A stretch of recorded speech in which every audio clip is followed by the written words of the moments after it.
recording this session. So welcome. Welcome on behalf of the Jesuit Schools Network Conference Office. Welcome to our latest Ignatian Inquiry virtual coffee shop.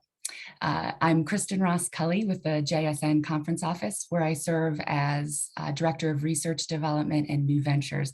We really appreciate the early morning login here and the, of course, later evening login for our guest, who I will introduce in just a moment. As you know, the JSN seeks to be a supportive resource to our member schools, and this virtual session is really designed to be just that, a carved out space to listen, to learn, and to engage. We're eager to encourage a spirit of inquiry across the many layers of our work in Jesuit education, and we envision our particular brand of Ignatian inquiry to be the art of inquiry as seen through our Ignatian lens, asking questions and exploring issues that matter in our schools through the frame of our shared Jesuit mission. So before I begin by formally introducing today's content, why don't we start with an opening prayer? So if I can ask everyone to take a moment here at the start of your days to quiet yourselves and center yourselves. In the name of Father, Son, and Holy Spirit. And let us pray in particular for all of those people in our world who are struggling this morning. And I'd like to read a passage by Father Nguyen that I find particularly inspirational. Often we want to be able to see into the future. We say, how will next year be for me? Where will I be 5 or 10 years from now? There are no answers to these questions. Mostly we have just enough light to see the next step, what we have to do in the coming hour or the following day. The art of living is to enjoy what we can see and not complain about what remains in the dark. When we are able to take the next step with the trust that we will have enough light for the step that follows, we can walk through life with joy and be surprised at how far we go. Let's rejoice in the little light we carry and not ask for the great beam that would take all shadows away. And this morning, if we can pray for the grace of imagination, creativity, and patience. Amen.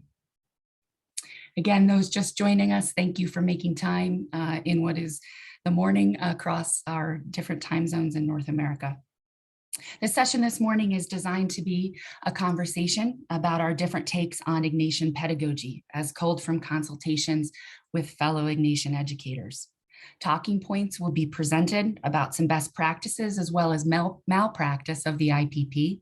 It'll also be a chance to get an update on what our colleagues in Asia Pacific, Europe, and Latin America are doing in terms of professional development on the IPP.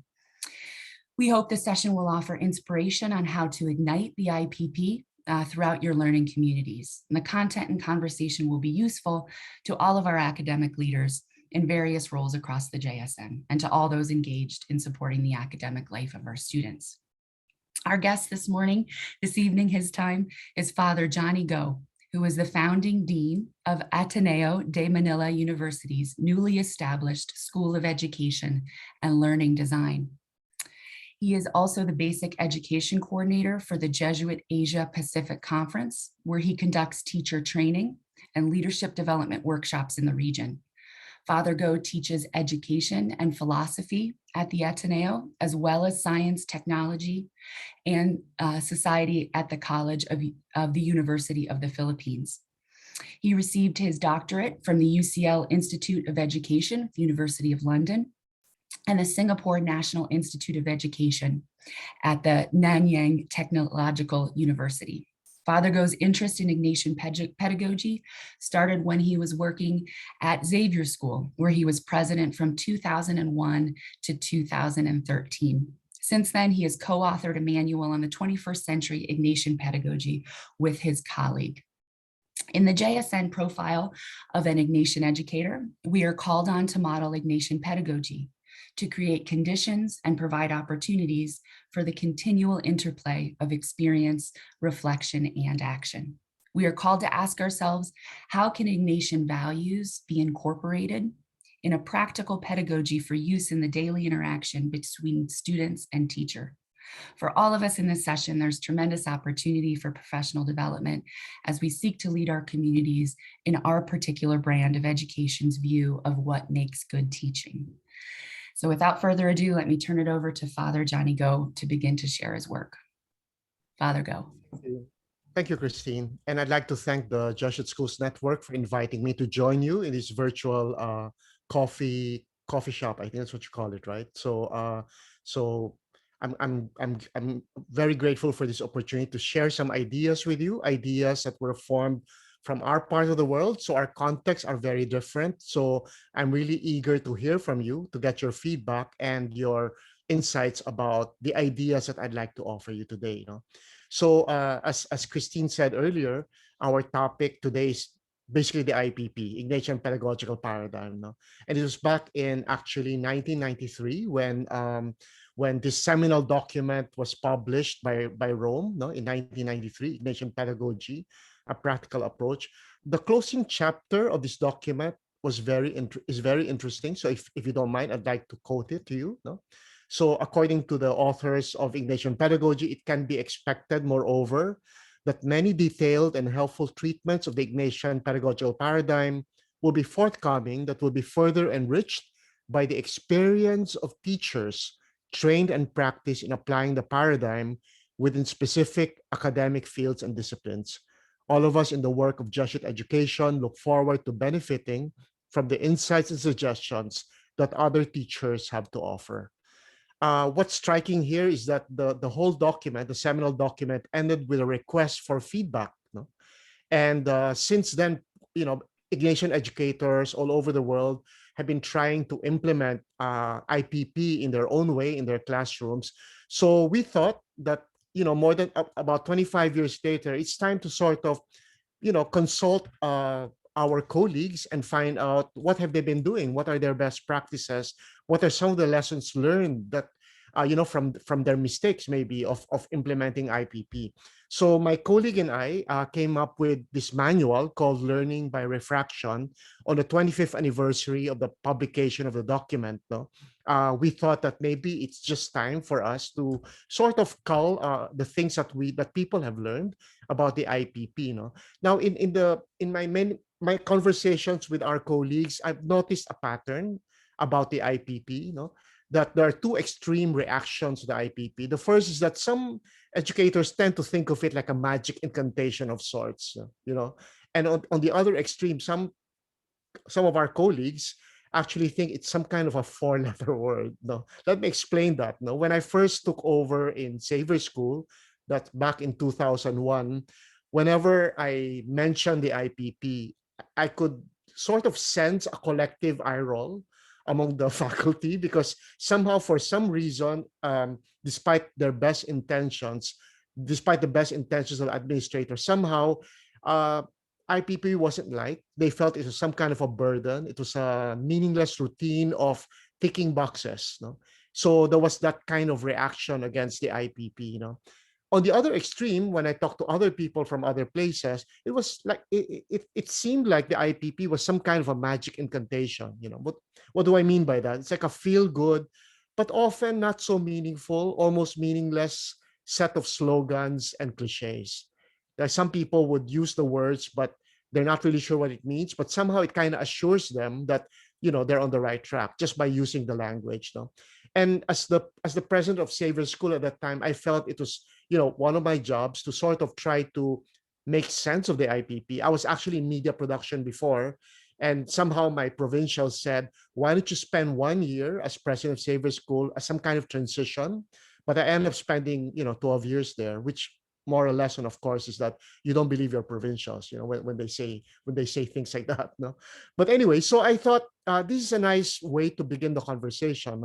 In some places, the IPP is very positive, but doesn't really make a concrete impact in the classroom. No, but on the other extreme, we have teachers who are trying to implement it religiously and almost technically to the point that faculty feel it's a burden.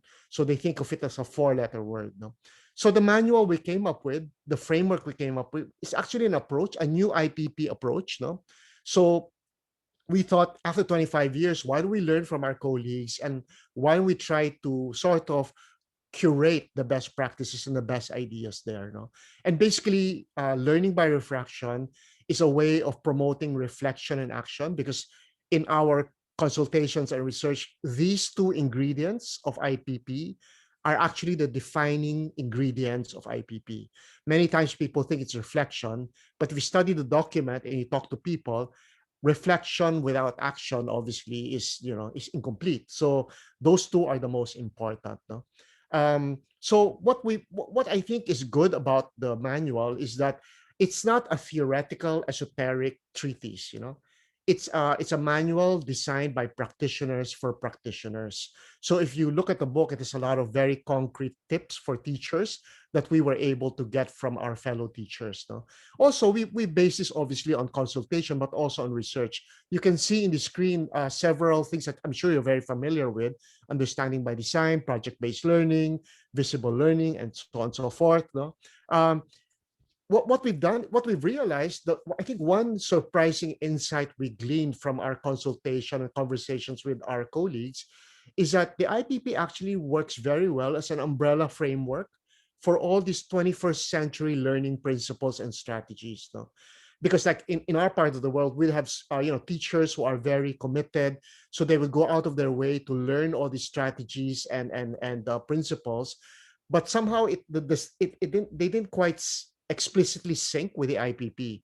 But what we discovered to our delight is that all these this new things, these new trends that are actually helping us become more effective educators could actually be contained within the language and the framework of the IPP, which was a very welcome insight for us. No? And that's all right, because the former education secretary of the Society of Jesus actually had this to say, about the first Jesuits. He said, and I quote, "Thus the Jesuits went, as it were, to the supermarket of education to find the best ingredients and recipes for an educational approach consistent with their spiritual experience." I find this quote very interesting because it tells us that IPP is not necessarily original, and it doesn't need to be necessarily original. What's important is that they, during that time, they went out and did their research and picked out whatever was effective and at the same time compatible with Ignatian spirituality, and put them together and use them in the schools. No? But in addition to that, the secretary, this particular secretary of education, said even more. The first Jesuits were aware that a truly good education requires continuous renewal, innovation, reinterpretation, and reinvention. And that if they wanted to actually provide quality education, they have to be attentive to the always changing context and open to new developments. So this quotation actually provided us with the inspiration to go out and see, how IPP today, given all the things we've learned about it, can be compatible with some of the new researches in education. No? So the book and the framework was really culled from what we call the accumulated wisdom of practice. No, we accumulate wisdom from our practice of, the IPP, and through our conversations and consultations and the workshops we gave, we learned so much from our colleagues. No, so the framework really emerged from the experiences of our colleagues, their insights, their lessons learned, even some malpractices. No. As we were discussing some of the practices, some of them said, looking back now, it looks like this wasn't the right way to do it. No, so let me just spend a few minutes talking about the title. The title's called "Learning by Refraction," and some people are going, "Learning by what?" And one of the reasons we thought of a different name from the IPP was precisely because some of our faculty don't like the term IPP or don't like IPP. So we wanted something fresh, so to send the message that this is something that it's a new interpretation, it's a new approach. No? So refraction, if we look at the dictionary meaning definition of refraction, we have two, no? The bending and change of light or radio waves as they pass through a different medium. This is why when we're standing in the swimming pool, our legs seem shorter, right? And secondly, this is what the eye doctor does, no? The measurement of the focusing characteristics of an eye or eyes. No? So why did we pick this word refraction? Refraction for us offers us two metaphors for the kind of learning we want our students to achieve given in the Ignatian way. No? So the first, refraction, the bending of lights. No? So it's not about 100% reflection. And when I say reflection, I'm not talking about reflection in the Ignatian sense, but reflection in the basic scientific sense, right? When we're teaching our students, we don't want them to just return to us everything 100% identical to what we told them, right? We want them to change the content. We want them to wrestle with the content, pull it apart, put it together, make it their own. In short, we thought we want our students to refract the content. We want them to change the content. No?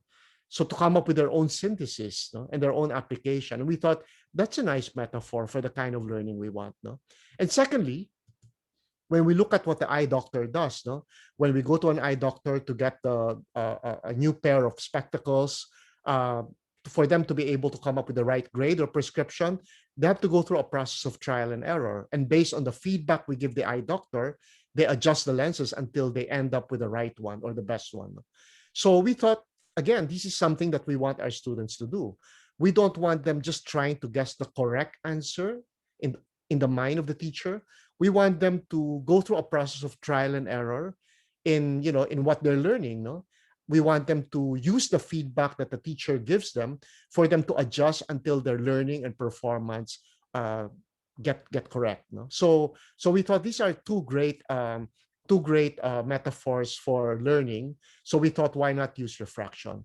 There's a third reason. The third reason is not so profound. If you say reflection and action fast enough, it sounds like refraction. No? Actually, full disclosure, we wanted to coin a term. We said, why not reflection? But it sounded like acid reflux and all that. So we decided, let's just stick to refraction. Okay. So the three big ideas I think that we were able to glean from our work is that first, obviously, Ignatian pedagogy can help strengthen our identity and deepen our culture as Jesuit institutions. We know that, and we want that for our schools. No?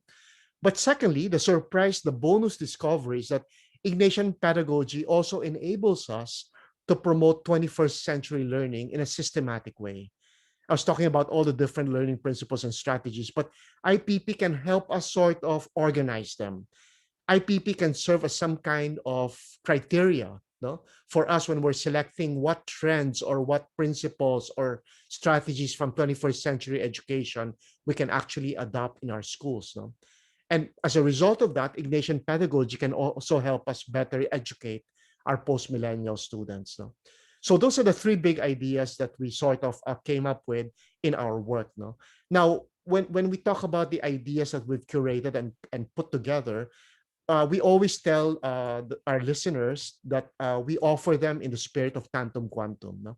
Which, as you know, St. Ignatius used in the first principle and foundation to say that literally it means in as much as or in so far as. In short, that the famous lines about riches and poverty, long life, short life, choose whatever in as much as it'll help us, it'll lead us better to serving God. No? So in the same way, we're just saying that the ideas we offer here, just feel free to use and own whatever you feel useful and helpful, given your students, given your context, and feel free to ignore and toss out the window whatever is not. No? So that's the kind of the spirit that we would like to encourage whoever looks at our book or studies the framework or the approach, no, to take, no, for them to be able to use this new approach to IPP. Now, what we've done is that we've sort of come up with a masterclass in learning by refraction, no, and this is actually one of the things you may want to consider to take. No, it's a masterclass in 21st century Ignatian pedagogy, and basically what it does is it gives you a deep dive into 21st century Ignatian pedagogy. No? And it's completely virtual and online, and it's completely asynchronous as well. No? And it has 3 modules, and there are 11 lectures. No? And the big idea here really is that hopefully, after going through this learning by refraction masterclass, more or less it's a comprehensive uh, let's say a comprehensive tour of the book, no, of the framework, no, and basically the idea here is hopefully by the end of the master class, the participant will have learned how to design learning in the Ignatian way, no, so using the 5 ingredients of IPP. So it goes through each of the five uh, ingredients, elements of IPP: context, experience, reflection, action, evaluation, and tries to make it a bit more relevant in the 21st century. So that was a challenge we tried to rise to and face. No? Let me just talk a little bit about the three modules to give you an idea of the structure of the book as well as of the workshop. No? So the first module is called Designing 21st Century Learning in the Ignatian Tradition. So it's an introductory overview suitable for new teachers, but it's also a great refresher for veteran Ignatian educators. No? And there are three lectures here. The first is a basic introduction to learning by refraction. The second lecture is the origin and roots of Ignatian pedagogy, obviously the Ignatian spirituality. And the third is about the shift from teaching to learning. This way it goes more into 21st century learning. So that's the first module. The second module is called Designing for Empathy and Engagement. No?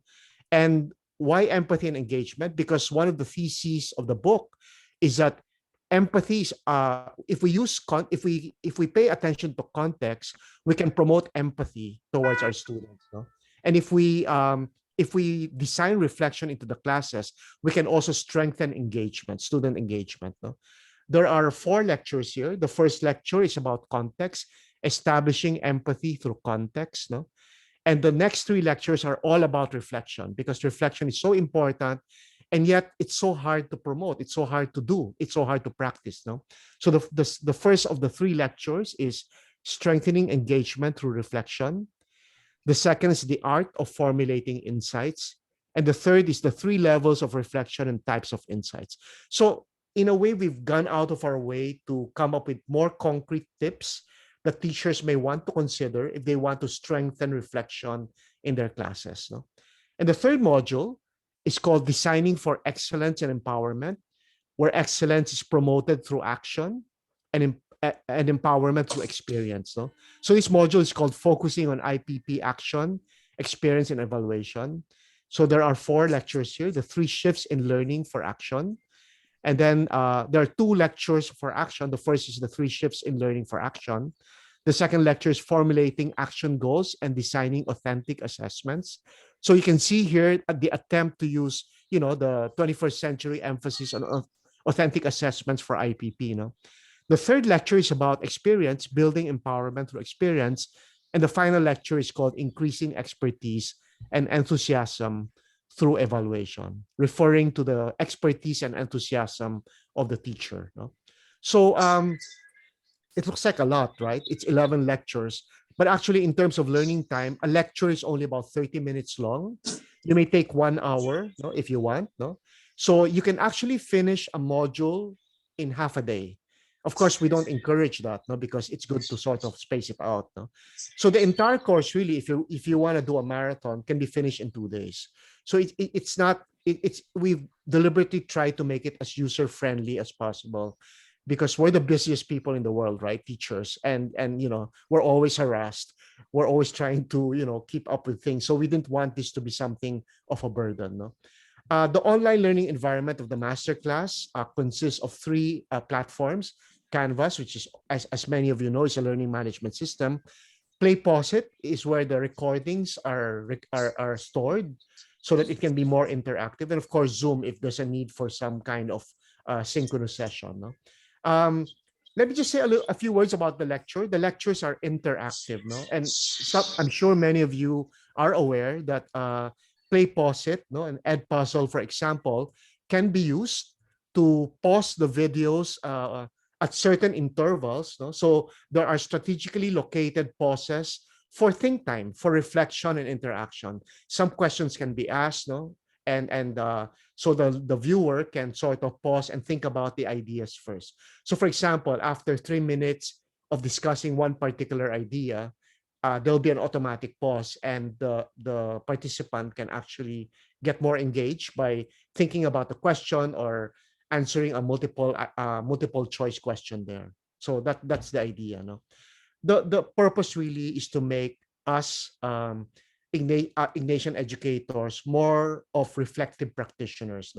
The idea here is not so much to lecture the participants, that's not the purpose of the book either, or the framework. The purpose is really just to offer conversation pieces to provoke you to think about your practice so as to improve your practice. So this is really the evaluation piece of IPP. So that's basically more or less what we've done. I'd just like to say that the book has been translated to French, Chinese, Spanish, and Thai. And I think the reason why a lot of people, a lot of Ignatian educators were interested in the book is that it's so practical compared to the other more esoteric academic dissertations about the IPP. And many of our colleagues have actually gone through the workshop. We've done face-to-face workshops in Asia Pacific, in Australia, in Europe, and this last year, because of the pandemic, we've decided to pivot online as well and offer this masterclass. So this might be something you may want to consider, but I'm happy to take your questions. If you have comments or questions, I'm happy to take them, because we always learn when we share our ideas. So thank you. Thank you, Father Johnny. I love the way that you say that your research and your work is based on the accumulated wisdom of practice. That must be really why it feels so accessible, I think, to educators, to new and to veteran educators. As we move into some time for question and answers from the group here, you'll have an opportunity to ask specific questions to Father Johnny, and an opportunity also to share your insights on his work. And I would encourage you just to kind of prime the pump a bit. I will get us started, but to prime your thoughts, to give some reflection to the questions along the lines of where, as you listen to Father Johnny, where did you feel connection? What moved you? Where did you feel some hope? And also perhaps where did you feel some disconnect from your own experience? So I'll give you a moment or two to the participants here to gather your questions, and I'll get us started. First is a practical, Father Johnny. So if there's interest in your online class, where do they find information on Educate Magis?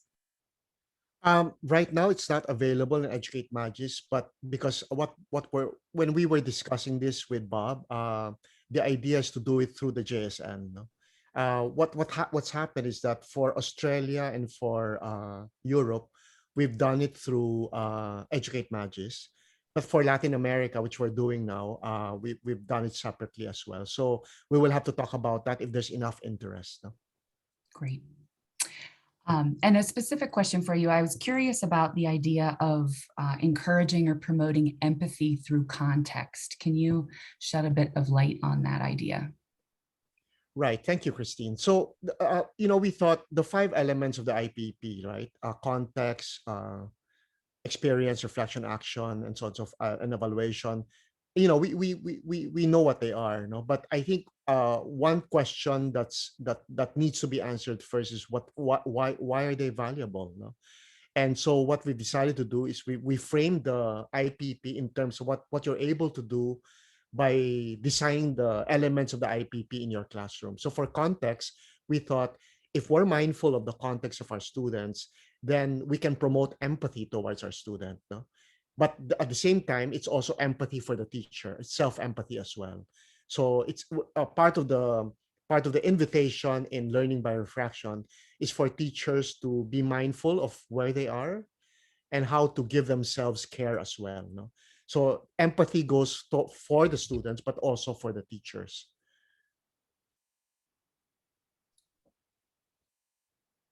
Thank you. And I'll open it up now to questions from the group. Please feel free to jump in. It's designed to really be a conversation here. So specific questions, insights, and feedback are really most welcome. So go to it.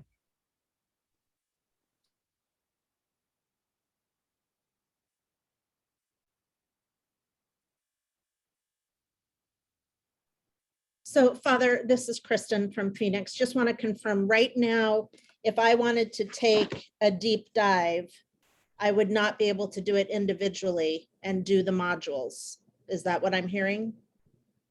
That can be arranged, actually. No, that can be arranged. But it's really a question of when and how, right? So the preference obviously is to do it as a group, so that it's, it's because it takes effort to set it up. So if we had another thing going on right now, you could join that easily, no? But yeah, so yeah, yeah. So Bob, that's what you're Yeah. asking people. Yeah, would Johnny. be interested in doing a cohort together. Yeah, Johnny, can you talk about developing a cohort and what that would look like, and what has that looked like, and how that could happen? You had mentioned that Floxy has a cohort going currently, Right, right, and other regions have created cohorts. right, If we right. at JSN wanted to engage this in a cohort, what would that look like? Well, basically, it depends on the interest from your network. So it's right now it's wide open. So if, for example, you decide, because part of the course is the online discussion, no? That's a very important part of the masterclass. In short, if you just join another group, for example, you could learn the ideas, but you won't be able to share with your colleagues in North America. And the learning among the peers there usually is very powerful, no? I would say that the peer learning is almost as important as the ideas offered in the lectures.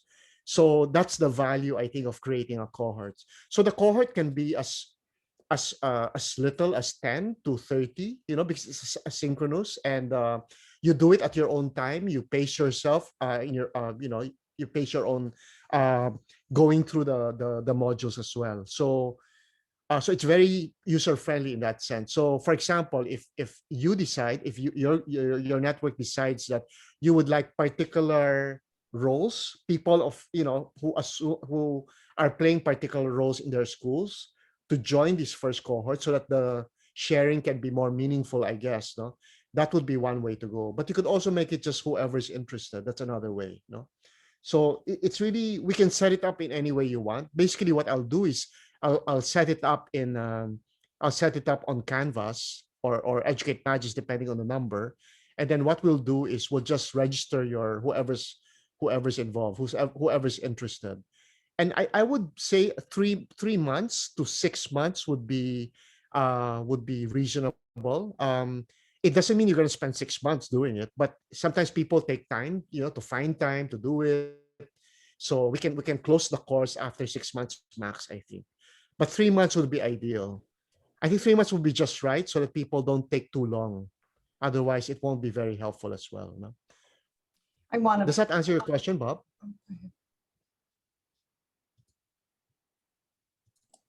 Yeah, thank you, Johnny, because I think that would be a helpful discussion for us to have, is what would be next steps. And it sounds like, just very practically, you make the course then available online, and then we at JSN would facilitate the cohort gathering and how it would proceed. Thank you. You can, if I may just add to that, you can actually decide to have synchronous sessions, but you don't have to. What we found helpful is that as we begin, it's good to have a first webinar for just to orient the people, no? But other regions have actually come up with one webinar per module, just to get feedback from people, just to get them to talk, Or you can make smaller groups, like maybe in a state, they may want to get together online and discuss whatever they've learned from one module. That might be helpful. So we can design it depending on your interest and preference. I just have a question. I want to thank Kristen and Bob certainly for providing this morning. Father Go, I have a question. I'm from Regis High School in New York City. Hello, Mary. Hello, good morning. Our time, good morning. To introduce this, to take this to the educators here, would you recommend that the book, the Learning by Refraction, to introduce it? In other words, how best to take your message to our community?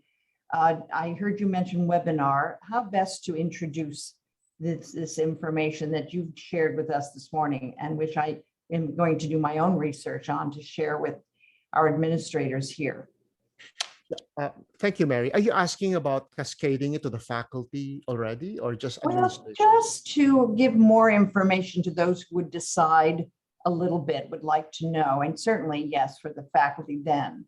But first, to go through the administration, to Right, introduce. right. We're talking a lot here at Regis these days about the concept that our president has visualized and conceptualized called threshold education. And a lot of what he's suggesting there and that we're all thinking about is very similar in some respects, but you take it a little further in terms of learning by refraction. That explanation was so interesting to me. So again, how would I best do that? Do you think the book is the best way, the learning by refraction, something to give them to look at, or what would you recommend? If you think they'll read the book, that would be a good way. But my experience that people are so busy, unless there's an occasion, and so we can always arrange for a webinar, some kind of, for the school, something like, if that's what's decided, I think we can always arrange for that. So yeah, actually Ireland has invited me to give a couple of talks to a couple of their schools, just to introduce the framework. So and they found that helpful. So it helped them decide whether to go for it or not. So I think you probably have the same idea. So that would be a possibility, but the book certainly is one way. Thank you.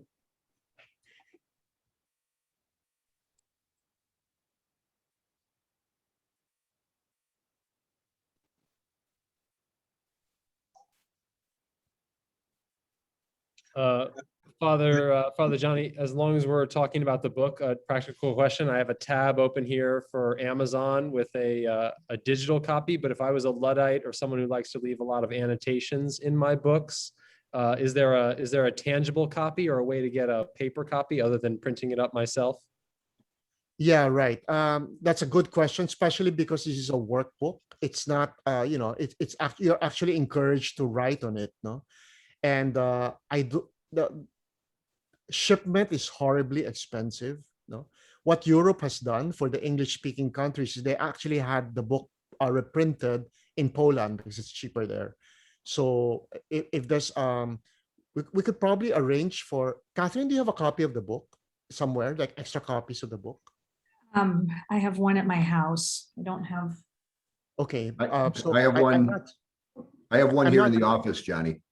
Yeah, I'm not sure if there are, copies available, no? I see what you mean. Yeah, yeah, no, we so- just, a couple of us have individual copies from Right. Colloquium. We don't have a stack. Yeah. So I don't know if there's maybe we can, if there's enough interest, maybe we can arrange for something like that as well, no? And if not, Catherine, I'll just stop by later on this afternoon and pick it up. Okay. Is And this then serious? Are you can neighbors? ship it to me and I'll read it and give it back to you. I wanted to add, I remember, so Johnny presented at Colloquium, our last Colloquium, and it was the resulting conversation. The book is set up as a workbook and you can work through it, but the conversation that happened in the presentation and then after, when you're gathering in the hallway was really very valuable, because it's like, it's a workbook, but it's processing. But it is a very special, fresh view. Thank you, in the Catherine. corporation. The other thing I just want to say is that the workbook can be used in workshops. It's like a menu of things you can discuss. No? So for example, if you feel in your school reflection is something you want to prioritize this year, the book offers you a menu of things and questions you may want to offer your faculty for discussion. No? So that's the other use of the book. I had a quick question about the age group that it targets. Up here in Regina, I work with predominantly grade 6, 7, and 8 students, but we are noticing there's a little bit of a religious gap with our high school kids. And what I've been doing is going to the high schools and kind of doing like discernment and placement about where they're at, how they see themselves in their environment, and what they can bring to the table as a student. And I just want to know the book and the modules, like what age group do they work well with? Like, are you finding? Thank you for that question. The workbook is meant for teachers, not for students. Yeah. Yeah. The modules, do they work well with all age groups? Yes, because it's expected of the reader or participant to sort of try to adapt it to the age, to the in an age appropriate way to the students. Yeah. Take what you want, leave what you don't, type of deal, right? Right, and also there are arrays of examples there. So, for example, for reflection, there are examples for primary school students or examples for high school students. So just Perfect. to illustrate the meaning. So hopefully that will help. Okay, no, thanks. Okay.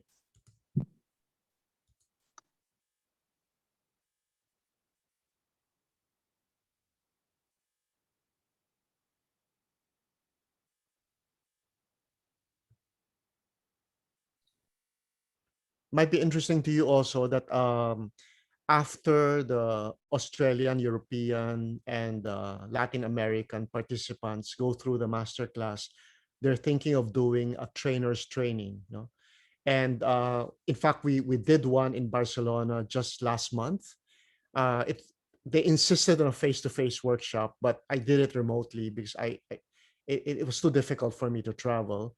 The idea is, since they've decided they wanted to really promote something like this in Europe, we planned the first part of the trainers workshop in Barcelona, where it was basically at Right Shop. They sort of wrote what a workshop would be like for their teachers, no? And the idea is by next year, we will have produced a series of animated videos of about 5 minutes max, I think, for the key ideas of the book that trainers can use. Because our experience has been that the great difficulty of trainers is that after they go through a training, they don't have the materials. No? So hopefully, aside from the book, they will have these videos they can use in their actual workshops if they want to. So those videos will be produced by next year in English, Spanish, and French. So I guess you could, that would be something you might be interested in the future.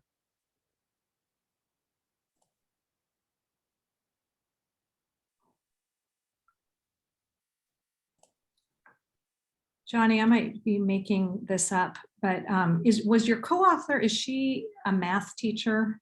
Yes, she's a math teacher. Yes. And for some reason, I found that very helpful, because sometimes when we work with IPP in this, we end up looking at not always in a math or science, kind of more in theology and English. So if I'm remembering, not that I haven't read this every night for the last couple of years, but You haven't? I think we were friends. a lot of the examples are framed that way also, which Right. really extends the effect. Yeah, that's actually one of the misunderstandings of reflection we felt, no? That it had to be something spiritual, it had to be something, more literature related. But even for one of the big ideas of the book is that even for the sciences and maths, reflection is also essential, no? So that was one of the learnings, and it takes a while to wrap your mind around it, as it did ours. But I think the examples will illustrate the kind of the different ways you can actually promote reflection in maths, no, or science, or the subjects where you think that reflection isn't appropriate or necessary. So that's I think an interesting thing, no, from our learnings.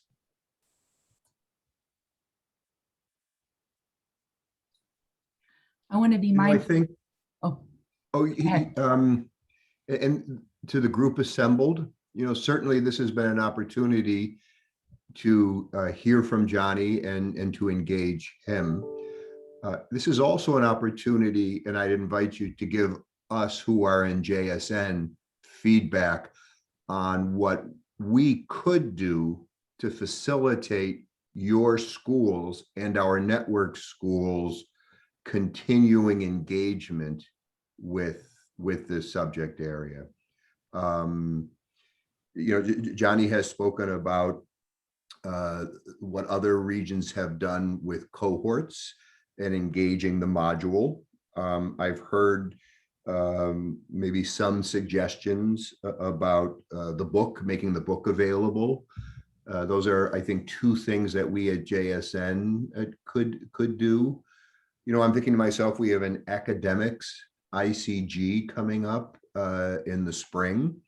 Is this something we could focus on there? I don't want to commit ourselves to anything, but I'm just wondering if you had, the JSN staff here, which you do, what would you want to say to us after having listened to Johnny and engaging this conversation?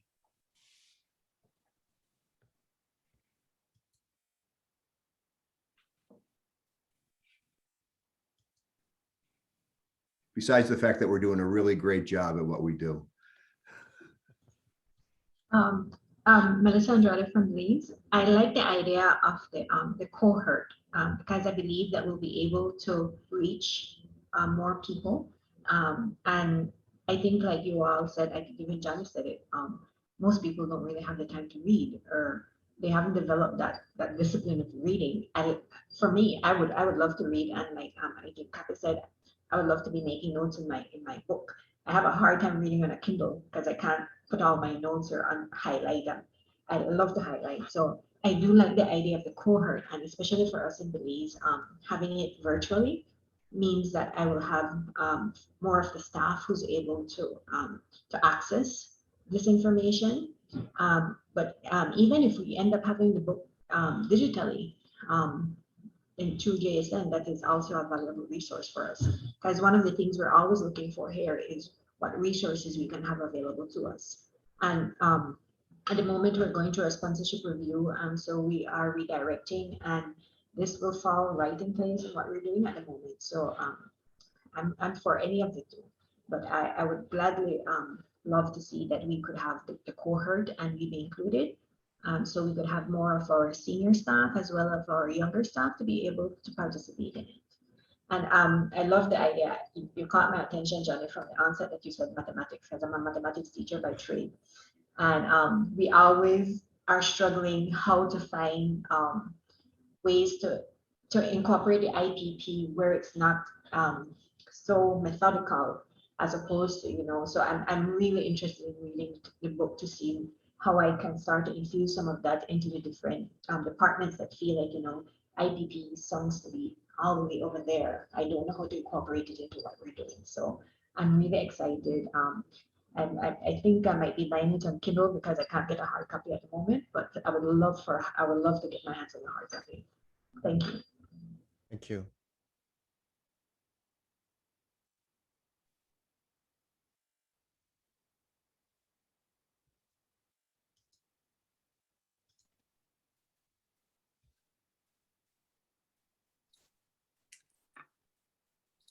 I want to be mindful of our time here, and we'll look forward to following up on this, and for you to do the same, please.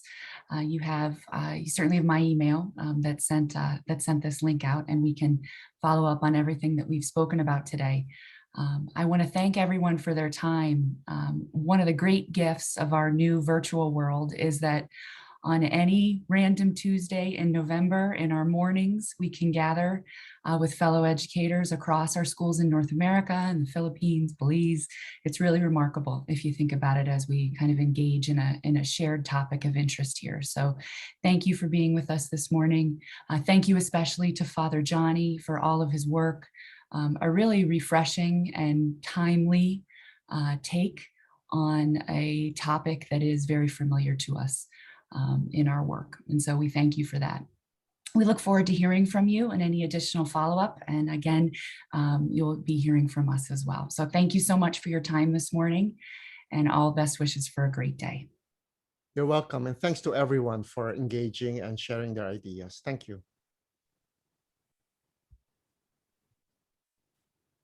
Thank you for putting this together. Bye. God bless. Thank you. Thank you, everyone. I'm going to Thanks, bed Johnny. now. Thank you. Thank you. Beyond my bedtime. Okay. It's almost Goodbye. midnight Take for care, you, Johnny, everyone. or past midnight. Thank you.